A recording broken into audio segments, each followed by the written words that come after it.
मधुबन के बाबा, मधुबन के बाबा मुरली वाले, आपका क्या कहना,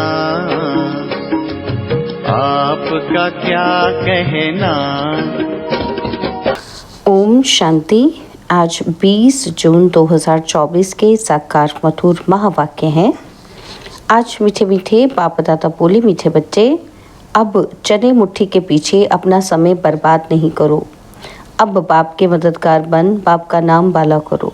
बाबा कहते, मीठे बच्चे अब चने मुट्ठी के पीछे अपना समय बर्बाद नहीं करो। अब बाप के मददगार बन बाप का नाम बाला करो। बाबा ने आज प्रश्न पूछा कि इस ज्ञान मार्ग में तुम्हारे कदम आगे बढ़ रहे हैं, उसकी निशानी क्या है। और उत्तर में बाबा कहते, जिन बच्चों को शांति धाम और सुख धाम सदा याद रहता है, याद के समय बुद्धि कहीं पर भी भटकती नहीं है, बुद्धि में व्यर्थ के ख्यालात नहीं आते, बुद्धि एकाग्र है, झुटका नहीं खाते, खुशी का पारा चढ़ा हुआ है, तो इससे सिद्ध है कि कदम आगे बढ़ रहे हैं। ओम शांति। बच्चे इतना समय यहाँ बैठे हैं, दिल में भी आता है कि हम जैसे शिवालय में बैठे हैं। शिव बाबा भी याद आता है, स्वर्ग भी याद आ जाता है। याद से ही सुख मिलता है। यह भी बुद्धि में याद रहे कि हम शिवालय में बैठे हैं तो भी खुशी होगी। जाना तो आखिरी इन सभी को शिवालय में है। शांति धाम में कोई को बैठ नहीं जाना है। वास्तव में शांति धाम को भी शिवालय कहेंगे और सुख धाम को भी शिवालय कहेंगे। दोनों स्थापन करते हैं। तुम बच्चों को याद भी दोनों को करना है। वह शिवालय है शांति के लिए और वह शिवालय है सुख के लिए। यह है दुख धाम। अभी तुम संगम पर बैठे हो। शांति धाम और सुख धाम के सिवाय और किसी की भी याद नहीं होनी चाहिए। भल कहाँ भी बैठे हो, धंधे आदि में बैठे हो, तो भी बुद्धि में दोनों शिवालय याद आने चाहिए। दुख धाम भूल जाना है। बच्चे जानते हैं कि यह वैश्वालय सुख दुख धाम अब खत्म हो जाना है। और यहाँ बैठे तुम बच्चों को झुटका आदि भी नहीं आना चाहिए। बहुतों की बुद्धि कहाँ कहाँ और तरफ चली जाती है, माया के विघ्न पड़ते हैं। तुम बच्चों को बाप घड़ी घड़ी कहते हैं। बच्चे मन मना भव, भिन्न भिन्न प्रकार की युक्तियां भी बतलाते हैं। यहाँ बैठे हो, बुद्धि में यह याद करो कि हम पहले शांति धाम शिवालय में जाएंगे और फिर सुख धाम में आएंगे। ऐसा याद करने से पाप कटते जाएंगे। जितना तुम याद करते हो उतना कदम बढ़ाते हो। यहाँ और कोई ख्यालात में नहीं बैठना चाहिए, नहीं तो तुम औरों को नुकसान पहुँचाते हो, फायदे के बदले और ही नुकसान करते हो। आगे जब बैठते थे तो सामने कोई को जांच करने के लिए बिठाया जाता था कि कौन झुटका खाते हैं और कौन आंखें बंद कर बैठते हैं, तो बड़ा खबरदार रहते थे। बाप भी देखते थे कि इनका बुद्धि योग कहाँ भटकता है, क्या यह झुटका खाते हैं क्या। ऐसे भी बहुत आते हैं जो कुछ भी समझते नहीं हैं। ब्राह्मणियां ले आती हैं। शिव बाबा के आगे बच्चे बड़े अच्छे होने चाहिए जो गफलत में नहीं रहें, क्योंकि ये कोई ऑर्डिनरी टीचर नहीं, बाप बैठ सिखलाते हैं। यहाँ बहुत सावधान होकर बैठना चाहिए। बाबा 15 मिनट शांति में बिठाते हैं, तुम तो घंटा 2 घंटा बैठते हो। सब तो महारथी नहीं हैं, जो कच्चे हैं उनको सावधान करना है। सावधान करने से सुजाग हो जाएंगे। जो याद में नहीं रहते, व्यर्थ ख्यालात चलाते रहते हैं, वह जैसे विघ्न डालते हैं, क्योंकि बुद्धि कहीं ना कहीं भटकती है। महारथी, घोड़े सवार, प्यादे सब बैठे हैं। बाबा आज विचार सागर मंथन करके आए थे।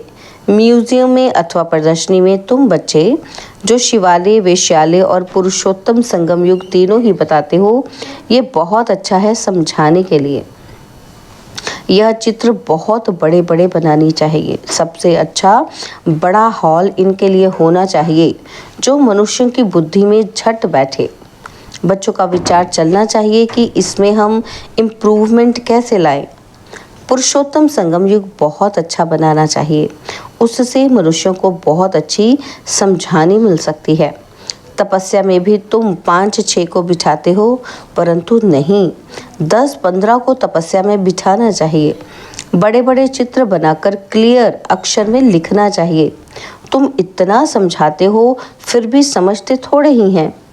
तुम मेहनत करते हो समझाने के लिए, पत्थर बुद्धि है ना, तो जितना हो सके अच्छी रीति समझाना चाहिए। जो सर्विस में रहते हैं उनको सर्विस बढ़ाने का ख्याल करना है।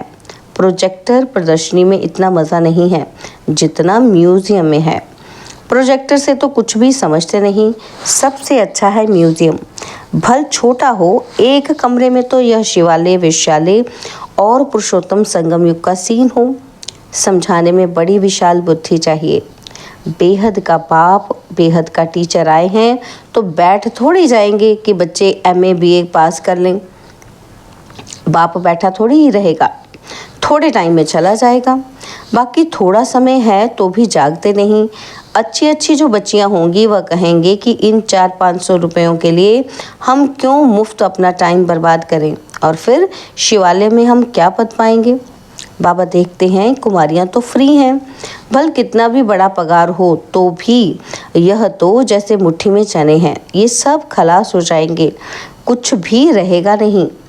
बाप चने मुट्ठी अब छुड़ाने आए हैं परंतु छोड़ते ही नहीं हैं। उसमें है चने मुट्ठी, इसमें है विश्व की बादशाही। वह तो पाई पैसे के चने हैं, उनके पिछाड़ी कितना हैरान होते हैं। कुमारियां तो फ्री हैं, वह पढ़ाई तो पाई पैसे की है। उनको छोड़ यह नॉलेज पढ़ते रहें तो दिमाग भी खुले। ऐसे छोटी छोटी बच्चियां बड़ों बड़ों को बैठ नॉलेज दें। बाप आए हैं शिवालय स्थापन करने। यह तो जानते हैं कि यहाँ का सब कुछ मिट्टी में मिल जाना है। यह चने भी नसीब में नहीं आएंगे। किसी की मुट्ठी में 5 चने अर्थात 5 लाख होंगे, वह भी खत्म हो जाएंगे। अभी टाइम बहुत थोड़ा है। दिन प्रतिदिन हालत खराब होती जाती है। अचानक आफतें आ जाती हैं, मौत भी अचानक होते रहते हैं। मुट्ठी में चने होते ही प्राण निकल जाते हैं। तो मनुष्यों को इस बंदरपने से छुड़ाना है। सिर्फ म्यूजियम देख खुश नहीं होना है, कमाल कर दिखाना है। मनुष्यों को सुधारना है। बाप तुम बच्चों को विश्व की बादशाही दे रहे हैं। बाकी तो भूगरा मना चना भी किसी को नसीब में नहीं आएगा, सब खत्म हो जाएंगे। इससे तो क्यों ना बाप से बादशाही ले लो। कोई तकलीफ की बात नहीं, सिर्फ बाप को याद करना है और स्वदर्शन चक्र फिराना है। भूंगरों से मुट्ठी खाली कर हीरे जवाहरातों से मुट्ठी भर कर जाना है। बाप समझाते हैं, मीठे बच्चे, इन चने मुट्ठी के पिछाड़ी तुम अपना समय क्यों बर्बाद करते हो। हाँ, कोई बुजुर्ग है, बाल बच्चे बहुत हैं तो उनको संभालना होता है। कुमारियों के लिए तो बहुत सहज है। कोई भी आए तो उनको समझाओ कि बाप हमको ये बादशाही देते हैं तो बादशाही लेनी चाहिए ना। अभी तुम्हारी मुट्ठी हीरो से भर रही है, बाकी और तो सब विनाश हो जाएंगे। बाप समझाते हैं, तुमने 63 जन्म पाप किए हैं। दूसरा पाप है बाप और देवताओं की ग्लानि करना। विकारी भी बने हैं और गाली भी दिया है। बाप की कितनी ग्लानि की है। बाप बच्चों को बैठ समझाते हैं, बच्चे टाइम नहीं गंवाना चाहिए। ऐसे नहीं कि बाबा हम याद नहीं कर सकते, बोलो बाबा हम अपने को आत्मा याद नहीं कर सकते, अपने को भूल जाते हैं। देह अभिमान में आना गोया अपने को भूलना। अपने को आत्मा याद नहीं कर सकते तो बाप को फिर कैसे याद करेंगे। बहुत बड़ी मंजिल है, सहज भी बहुत है। बाकी हाँ, माया का ऑपोजिशन होता है। मनुष्य गीता आदि भल पढ़ते हैं परंतु अर्थ कुछ भी नहीं समझते। भारत की है ही मुख्य गीता। हर एक धर्म का अपना अपना एक शास्त्र है। जो धर्म स्थापन करने वाले हैं उनको सतगुरु नहीं कह सकते, यह बड़ी भूल है। सतगुरु तो एक ही है, बाकी गुरु कहलाने वाले तो ढेर हैं। कोई ने कारपेंटर का काम सिखाया, इंजीनियर का काम सिखाया तो वह भी गुरु हो गया। हर एक सिखलाने वाला गुरु होता है और सतगुरु एक ही है। अब तुमको सतगुरु मिला है, वह सत्य बाप भी है, सत्य टीचर भी है। इसलिए बच्चों को जास्ती गफलत नहीं करनी चाहिए। यहाँ से अच्छी रीति रिफ्रेश होकर जाते हैं, फिर घर जाने से यहाँ का सब भूल जाते हैं। गर्भ जेल में बहुत सजाएं मिलती हैं, वहाँ तो गर्भ महल होता है। विक्रम कोई होता ही नहीं जो सजा खानी पड़े। यहाँ तुम बच्चे समझते हो हम बाप के सम्मुख पढ़ रहे हैं। बाहर अपने घर में तो ऐसे नहीं कहेंगे, वहाँ समझेंगे भाई पढ़ाते हैं। यहाँ तो डायरेक्ट बाप के पास आए हैं। बाप बच्चों को अच्छी रीति समझाते हैं। बाप की और बच्चों की समझाने में फ़र्क हो जाता है। बाप बैठ बच्चों को सावधान करते हैं, बच्चे बच्चे कह समझाते हैं। तुम शिवालय और वैश्यालय को समझते हो, बेहद की बात है। यह क्लियर कर दिखाओ तो मनुष्यों को कुछ मज़ा आए। वहाँ तो ऐसे ही हंसी कुड़ी में समझाते हो। सीरियस हो समझाओ तो अच्छी रीति समझें। रहम करो अपने पर, क्या इस वैश्यालय में ही रहना है? बाबा के ख्यालात तो चलते हैं ना, कैसे कैसे समझाएं। बच्चे कितनी मेहनत करते हैं, फिर भी जैसे डिब्बी में ठीकरी हाँ हाँ करते जाते। बहुत अच्छा है, गांव में समझाना चाहिए। खुद नहीं समझते, साहूकार पैसे वाले लोग तो समझेंगे भी नहीं, बिल्कुल अटेंशन ही नहीं देंगे। वह पिछाड़ी में आएंगे, फिर तो टू लेट हो जाएंगे। ना उनका धन काम में आएगा, ना योग में रह सकेंगे। बाकी हाँ, सुनेंगे तो प्रजा में आएंगे। गरीब बहुत ऊंच पद पा सकते हैं। तुम कन्याओं के पास क्या है? कन्या को गरीब कहा जाता है क्योंकि बाप का वर्षा तो बच्चे को मिलता है। बाकी कन्यादान किया जाता है तब विकार में जाती है। कहेंगे शादी करो तो पैसे देंगे, पवित्र रहना है तो एक पाई भी नहीं देंगे। मनोवृत्ति देखो कैसी है। तुम कोई से भी डरो मत, खुली रीति समझाना चाहिए, फुर्त होना चाहिए। तुम तो बिल्कुल सच कहते हो, यह है संगम युग। उस तरफ है चने मुट्ठी और इस तरफ है हीरों की मुट्ठी। अभी तुम बंदर से मंदिर लायक बनते हो। पुरुषार्थ कर हीरे जैसा जन्म लेना चाहिए ना। शक्ल भी बहादुर शेरनी जैसी होनी चाहिए। कोई कोई की शक्ल जैसे रीढ़ बकरी मिसल है। थोड़ा आवाज़ से डर जाएंगे तो बाप सभी बच्चों को खबरदार करते हैं। कन्याओं को तो फंसना नहीं चाहिए, और ही बंधन में फंसेंगे तो फिर विकार के लिए डंडे खाएंगे। ज्ञान अच्छी रीति धारण करेंगी तो विश्व की महारानी बनेंगी।